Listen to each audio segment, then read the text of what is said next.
அதாவது ஸ்டார்ஸ் எர்த்தோட ஒரு சைடில் இருந்து இன்னொரு சைடுக்கு ஒரு ஹோல் போட்டு அந்த ஹோலில் ஜம்ப் பண்ணால் என்ன ஆகும்னு உங்களுக்கு தெரியுமா?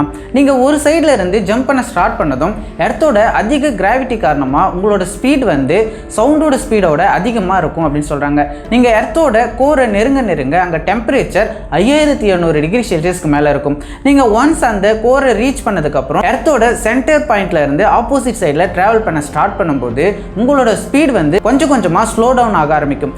ஏன் அப்படின்னாக்கா நீங்க எர்த்தோட கிராவிட்டிக்கு ஆப்போசிட்ல டிராவல் பண்ணிட்டு இருப்பீங்க. ஒருவேளை நீங்க அப்படி டிராவல் பண்ணும்போது உங்களோட ஸ்பீட் வந்து எர்த்தோட மேல் பரப்புக்கு போறதை விட கம்மியா இருந்துச்சு அப்படின்னாக்கா நீங்க திரும்ப ஒரு சைடுல இருந்து இன்னொரு சைடுக்கு மேல் பரப்பை அடையாமலேயே ஒரு ஊஞ்சல் மாதிரி டிராவல் பண்ணி கடைசியில எர்த்தோட சென்டர் பாயிண்ட்லயே நீங்க மாட்டிக்குவீங்க அப்படிங்கிறது தான் உண்மை. ஆனா இதெல்லாம் உண்மையிலேயே நடக்குமா அப்படின்னு கேட்டீங்கன்னாக்கா இது எல்லாமே ஹைப்போதெட்டிக்கலான ஒரு விஷயம் தான். ஏன்னா இது வரைக்கும் எர்த்துல நம்ம அதிகபட்சமா தோண்டப்பட்ட ஆழம் அப்படிங்கிறது வெறும் 12 கிலோமீட்டர் தான். அதுக்கு மேல எந்த டெக்னாலஜி வச்சுமே எர்த்தை நம்மளால ட்ரில் பண்ண முடியல. இதை பத்தி நீங்க என்ன நினைக்கிறீங்க அப்படிங்கிறத கமெண்ட்ல சொல்லுங்க. இந்த வீடியோ பிடிச்சிருந்துச்சுன்னா வீடியோக்கு ஒரு லைக் பண்ணுங்க.